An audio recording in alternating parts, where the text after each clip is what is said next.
Ravi colours இன்றைய trending பெண்களுக்கான exclusive கலெக்ஷனுடன் kurtis, palazzo pant, Patiala pant, துப்பட்டாக்கள், ஷேப்வேர்கள், நைட்டிகள், பிராண்டட் உள்ளாடைகளும் கிடைக்கும். ரவி கலர்ஸ், நேரு வீதி, ராஜா தியேட்டர் சிக்னல் அருகில், புதுச்சேரி.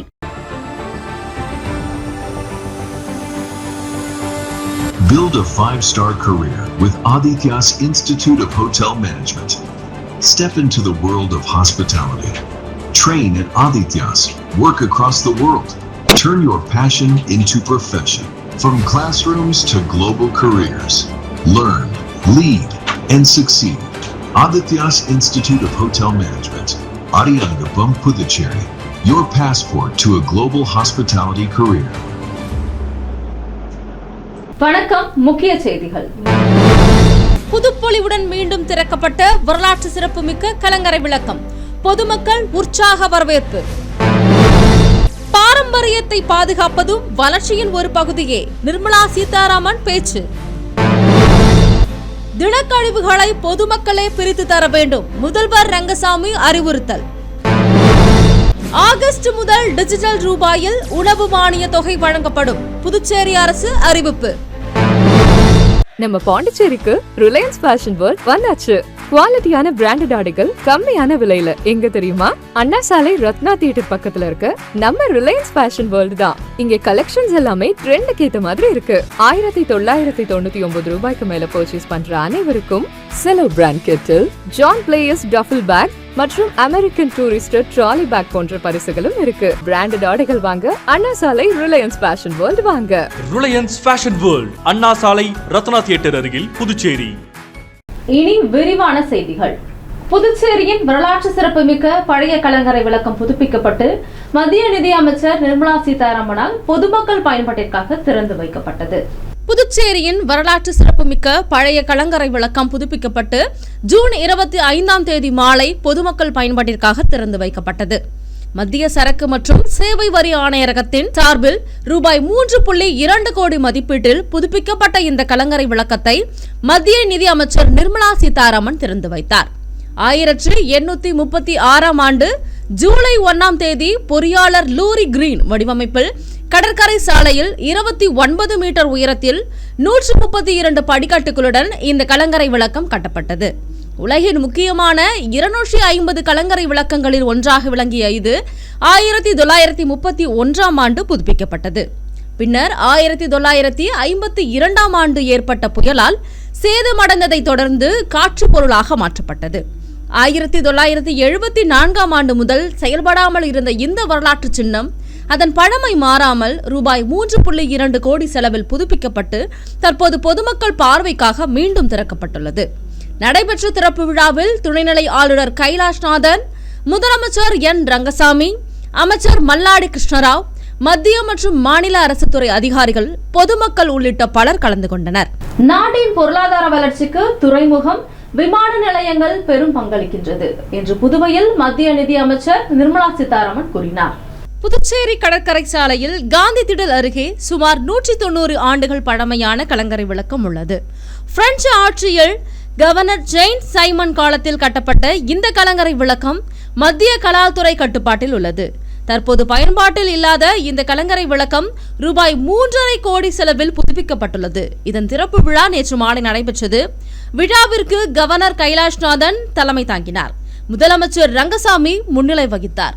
மத்திய நிதி மந்திரி நிர்மலா சீதாராமன் கலந்து கொண்டு புதுப்பிக்கப்பட்ட கலங்கரை விளக்கத்தை திறந்து வைத்தார். அப்போது அவர் பேசியதாவது: பிரதமர் மோடி மீனவர்களின் பாதுகாப்புக்கு முக்கியத்துவம் கொடுத்து வருகின்றார். எனவேதான் கலங்கரை விளக்கம் என்பது வலிமை பெறுகின்றது. கடல் சீற்றம் மற்றும் தொலைத்தொடர்பு எச்சரிக்கைக்கு கலங்கரை விளக்கம் முக்கிய பங்காற்றுகின்றது. பொதுத்துறை நிறுவனங்கள் மக்களுக்கு வழிகாட்டுதல், பாதுகாப்பு அளித்தல், சேவை அளிக்க வேண்டும். எப்போதெல்லாம் சரக்குகள் இடம்பெயர்கின்றனவோ அப்போதெல்லாம் கட்டுப்பாடுகள், வருவாய், பாதுகாப்பு வசதி போன்றவற்றில் சுங்கத்துறை கவனம் செலுத்தும். சுங்கவரி பொருளாதார எல்லைகளை பாதுகாக்கின்றது, மேலும் கடத்தலை தடுக்கின்றது. பொருளாதார வளர்ச்சிக்கு துறைமுகம், விமான நிலையங்கள் பெரும் பங்களிக்கின்றன. தளவாடங்கள் இணைப்பு மற்றும் டிஜிட்டல் முறை விரிவாக்கம் அதிக அளவில் நடைபெற்று வருகின்றது. 2047ஆம் ஆண்டுக்குள் வளர்ச்சியடைந்த பாரதம் என்ற இலக்கை அடையும் வகையில் பழமை மாறாமல் இந்த கலங்கரை விளக்கம் புதுப்பிக்கப்பட்டுள்ளது. மேலும் இங்கு இளமிளைஞர்கள் தங்களின் படைப்புகளை காட்சிப்படுத்தவும் வாய்ப்பு அளிக்கப்பட்டுள்ளது. இவ்வாறு அவர் பேசினார். அனைவருக்கும் வணக்கம். Honorable Lieutenant Governor, Honorable Chief Minister, Chairman, members of CBIC, officers, MLA and also the Member of Parliament, representatives of the CPWD, INTAC and people of Puducherry. It's a pleasure to be here. It's a long awaited visit. I'd been planning to come and see how wonderfully the old lighthouse has been renovated. Today, although I've come after quite some time and a much delayed visit, it's such a spectacular renovation. I commend the work of the CPWD, INTAC and also those who have participated in its renovation. திடக்கழிவு மேலாண்மை விதிகள் 2026 திறம்பட செயல்படுத்தும் நோக்கில் உள்ளாட்சித்துறை சார்பில் விழிப்புணர்வு கூட்டம் நடைபெற்றது. கழிவுகளை உருவாகும் இடத்திலேயே பிரித்தளிக்கும் நடைமுறையை செயல்படுத்துவதற்காக எம்எல்ஏக்களை முன்னணி ஒருங்கிணைப்பாளர்களாக முதல்வர் ரங்கசாமி நியமித்தார். புதுச்சேரி உள்ளாட்சித்துறை சார்பில் திடக்கழிவு மேலாண்மை விதிகளை திறம்பட செயல்படுத்துவதற்காக ஆலோசனை கூட்டம் தலைமை செயலகத்தில் நடந்தது. இக்கூட்டத்தில் முதல்வர் ரங்கசாமி, அமைச்சர்கள், எம்எல்ஏக்கள் கலந்து கொண்டனர். கூட்டத்தில் கழிவுகளை உருவாகும் இடத்திலேயே பிரித்தளிக்கும் நடைமுறையை செயல்படுத்துவதற்காக எம்எல்ஏக்களை முன்னணி ஒருங்கிணைப்பாளர்களாக முதல்வர் ரங்கசாமி நியமித்தார். இதுகுறித்து அவர் பேசியதாவது, திடக்கழிவு மேலாண்மை விதிகளை திறம்பட அமல்படுத்த வேண்டும். இதற்கு குடிமக்கள் பங்கேற்பை ஊக்குவிப்பதிலும் மற்றும் அறிவியல் சார்ந்த கழிவு மேலாண்மை நடைமுறைகளை மேம்படுத்துவதிலும் மக்கள் பிரதிநிதிகள் முக்கிய பங்காற்ற வேண்டும் என உச்சநீதிமன்றம் வலியுறுத்தியுள்ளது. எனவே கழிவுகளை உருவாகும் இடத்திலேயே பிரித்தளிக்கும் நடைமுறையை செயல்படுத்துவதற்காக எம்எல்ஏக்கள் முன்னணி ஒருங்கிணைப்பாளர்களாக செயல்பட வேண்டும். கழிவுகளை பிரித்தளிக்கும் நடைமுறையை அன்றாட பழக்கமாக மாற்ற வேண்டும். திடக்கழிவு மேலாண்மை என்பது அரசாங்கம், உள்ளாட்சி அமைப்புகள் மற்றும் பிரதிநிதிகள், கல்வி மற்றும் பிற நிறுவனங்கள், சமூக அமைப்புகள் மற்றும் குடிமக்கள் ஆகியோரின் ஒருங்கிணைந்த பங்கேற்புடன் செயல்படுத்த வேண்டும். பொதுமக்களும் கழிவுகளை உருவாகும் இடத்திலேயே பிரித்து தர வேண்டும். இப்பணிகளை அதிகாரிகள் கண்காணிக்க வேண்டும். மேலும் ஒப்பந்ததாரர்களின் செயல்திறனை தொடர்ந்து ஆய்வு செய்ய வேண்டும். இவ்வாறு முதல்வர் பேசினார். பொதுமக்கள் பிரித்து தர வேண்டிய கழிவுகளாக அவர் குறிப்பிட்டது மக்கும் கழிவுகளாக உணவு கழிவுகள், காய்கறி மற்றும் பழத்தோல்கள், தோட்டக் கழிவுகள் மற்றும் சிதைவுறும் கழிவுகள், மக்காத கழிவுகளாக காகிதம், பிளாஸ்டிக், கண்ணாடி, உலோகம் மற்றும் மறுசுழற்சி செய்யக்கூடிய பிற பொருட்கள், சுகாதார கழிவுகளாக டயப்பர்கள், சானிட்டரி நாப்கின்கள் மற்றும் இதர ஒத்த கழிவுகள், சிறப்பு பராமரிப்பு கழிவுகளாக மின்கலங்கள், காலாவதியான மருந்துகள், மின் விளக்குகள், தெளிப்பான் டப்பாக்கள் மற்றும் பிற வீட்டு அபாயகர கழிவுகள் என்று பொதுமக்கள் பிரித்து தர வேண்டிய கழிவுகளை முதலமைச்சர் தெரிவித்தார். வரும் ஆகஸ்ட் மாதம் முதல் உணவு தானிய மானிய தொகை டிஜிட்டல் ரூபாய் முறையில் வழங்கப்பட உள்ளதால் பயனாளிகள் தங்களது மொபைல் எண் விவரங்களை ஜூலை 5ஆம் தேதிக்குள் சரிபார்க்குமாறு புதுச்சேரி அரசு அறிவுறுத்தியுள்ளது. தேசிய உணவு பாதுகாப்பு சட்டத்தின் கீழ் செயல்படுத்தப்படும் பிரதான் மந்திரி கரீப் கல்யாண் அன்ன யோஜனா திட்ட பயனாளிகளுக்கு வழங்கப்படும் உணவு தானிய மானியம் ஆகஸ்ட் 2026 முதல் மத்திய வங்கி டிஜிட்டல் நாணயமான டிஜிட்டல் ரூபாய் முறையில் வழங்கப்பட உள்ளது. இதற்காக பயனாளிகளின் ஆதார் எண்ணுடன் இணைக்கப்பட்ட மொபைல் எண்ணில் செயல்படும் டிஜிட்டல் வாலெட்டில் மானிய தொகை வரவு வைக்கப்படும். இந்த தொகையை அங்கீகரிக்கப்பட்ட நியாய விலை கடைகள் மற்றும் பதிவு செய்யப்பட்ட விற்பனையாளர்களிடம் மட்டுமே பயன்படுத்த முடியும். எனவே பிரதான் மந்திரி கரீப் கல்யாண் அன்ன யோஜனா திட்ட பயனாளிகள் அனைவரும் தங்களுக்கு ஒதுக்கப்பட்டுள்ள நியாய விலை கடைகளுக்கு நேரில் சென்று ஆதாருடன் இணைக்கப்பட்டுள்ள மொபைல் எண்ணையும் பயன்படுத்தும் மொபைல் வகையையும் ஜூலை 5ஆம் தேதிக்குள் சரிபார்க்குமாறு குடிமைப் பொருள் வழங்கல் மற்றும் நுகர்வோர் விவகாரங்கள் துறை கேட்டுக் கொள்ளப்பட்டுள்ளது. பயனாளிகளின் விவரப்பட்டியல் அனைத்து நியாய விலை கடைகளிலும் ஜூன் 27 முதல் அலுவல் நேரங்களில் பார்வைக்கு வைக்கப்படும் என்றும் தெரிவிக்கப்பட்டுள்ளது.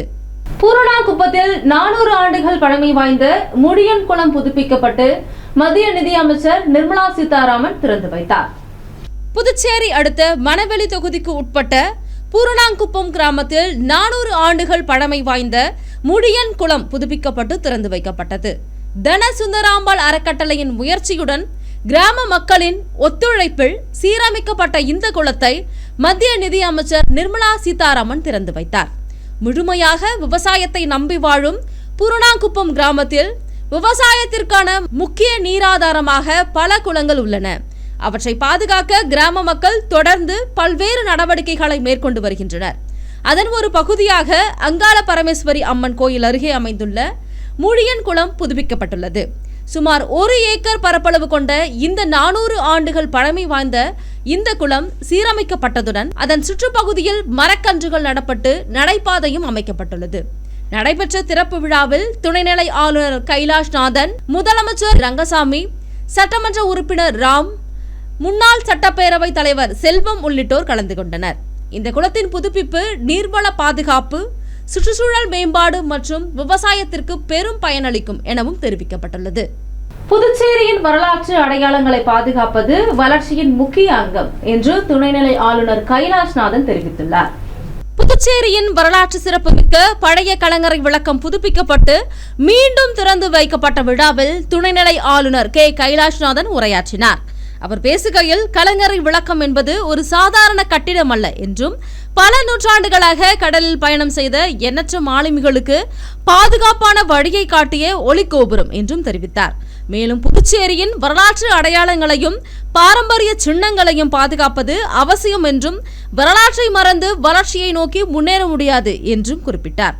பாரம்பரிய சின்னங்களை பாதுகாப்பதும் அவற்றை அடுத்த தலைமுறைக்கு கொண்டு செல்வதும் வளர்ச்சியின் முக்கிய அங்கமாகும் என்றும் அவர் பேசினார். இந்திய வரலாற்றில் புதுச்சேரிக்கு என்ற ஒரு நீண்ட வரலாற்று பாரம்பரியம் இருக்கிறது. பல நாடுகளில் இருந்த மக்கள் புதுச்சேரிக்கு சுற்றுலா வருகிறார்கள். இந்திய பண்பாட்டு மரபும் பிரெஞ்சு கலாச்சாரமும் ஒன்றாக சங்கமிக்கும் இடம் புதுச்சேரி. புதுச்சேரி என்று சொன்னாலே பலருக்கும் நினைவுக்கு வருவது அதன் பிரெஞ்சு பாரம்பரியம், அழகிய கட்டிடக்கலை.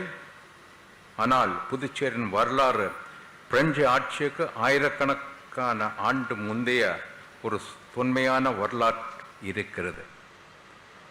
இந்த பகுதி சுமார் 2000 வருடத்துக்கு முன்பே உலக அளவில் கடல் வணிகத்தின் ஒரு மையமாக, துறைமுகமாக, நகரமாக இருந்தது. சுற்றுலா வளர்ச்சிக்கும் கடல்சார் பாதுகாப்பிற்கும் புதிய மைல்கல்லாக புதுப்பிக்கப்பட்ட கலங்கரை விளக்கம் பொதுமக்கள் பயன்பாட்டிற்காக திறந்து வைக்கப்பட்டதாக புதுச்சேரி முதல்வர் ரங்கசாமி தெரிவித்தார். புதுச்சேரியின் முக்கிய அடையாளங்களில் ஒன்றாக திகழும் கலங்கரை விளக்கம் புதுப்பொலிவுடன் பொதுமக்கள் பயன்பாட்டிற்காக திறந்து வைக்கப்பட்டது.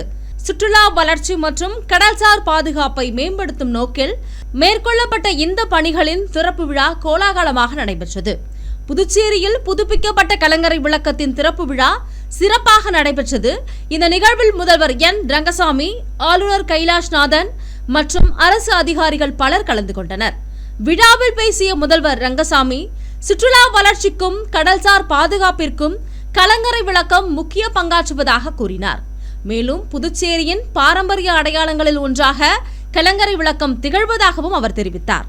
புதிய வசதிகளுடன் திறக்கப்பட்டுள்ள கலங்கரை விளக்கம் உள்நாட்டு மற்றும் வெளிநாட்டு சுற்றுலா பயணிகளை அதிகம் ஈர்க்கும் எனவும் எதிர்பார்க்கப்படுகின்றது. கலங்கரை விளக்கம் புதுச்சேரியில்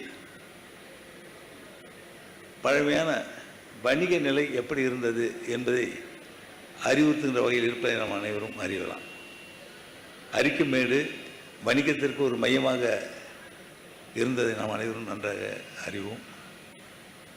இதனையெல்லாம் பாதுகாக்க வேண்டும், பாதுகாத்து நம்முடைய சுற்றுலா ஈர்க்கின்ற வகையில் கொண்டு வர வேண்டும் என்பது அரசனுடைய எண்ணமாகும்.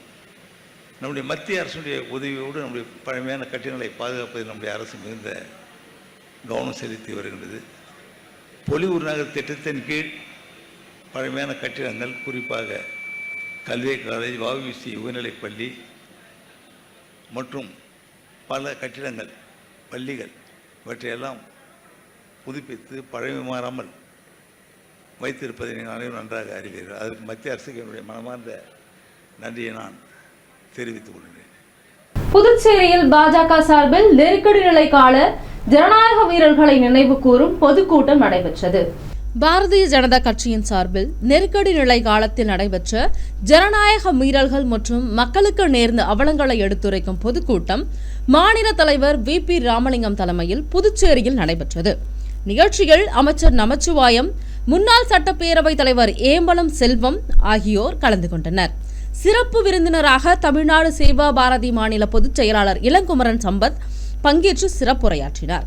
தமது உரையில் 1975 ஆண்டு ஜூன் 25 அறிவிக்கப்பட்ட அவசர நிலை காலத்தில் ஜனநாயக உரிமைகள், கருத்து சுதந்திரம் மற்றும் ஊடக சுதந்திரம் கடுமையாக பாதிக்கப்பட்டதாக இளங்குமரன் சம்பத் தெரிவித்தார். மேலும் அக்காலகட்டத்தில் அரசியல் தலைவர்கள் மற்றும் பொதுமக்கள் சந்தித்த இன்னல்களையும் அவர் எடுத்துரைத்தார். நிகழ்ச்சியின் போது நெருக்கடி நிலை காலத்தை அனுபவித்த மூத்த நிர்வாகிகளுக்கு மாநில தலைவர் VP ராமலிங்கம், அமைச்சர் நமச்சிவாயம் மற்றும் முன்னாள் சட்டப்பேரவைத் தலைவர் ஏம்பலம் செல்வம் ஆகியோர் சால்வை அணிவித்து கௌரவித்தனர். இந்த நிகழ்ச்சியில் மாநில, மாவட்ட மற்றும் தொகுதி அளவிலான 300க்கும் மேற்பட்ட நிர்வாகிகள் மற்றும் கட்சியினர் கலந்து கொண்டனர். அடுத்து வருவது புதுவையின் இன்றைய தங்கம் மற்றும் வெள்ளி விலை நிலவரம். இன்றைய தங்கம் வெள்ளி விலை விவரம். புதுவையில் இன்றைய தங்கம் வெள்ளி விலை விவரம் வழங்குபவர்கள் முத்து கோல்ட் ஹவுஸ், பாண்டிச்சேரி. தங்கம் 1 கிராம் 12,980 ரூபாய். தங்கம் வெள்ளி விலை விவரம். வெள்ளி 10 கிராம் 2,290 ரூபாய். இத்துடன் செய்திகள் நிறைவடைந்தன. வணக்கம். புதுச்சேரி உங்கள் AMN TV செய்திகளை யூடியூபில் உடனுக்குடன் காண AMN TV பாண்டிச்சேரி சேனலை சப்ஸ்கிரைப் செய்யுங்கள். பெல் பட்டனை மறக்காமல் கிளிக் செய்யுங்கள்.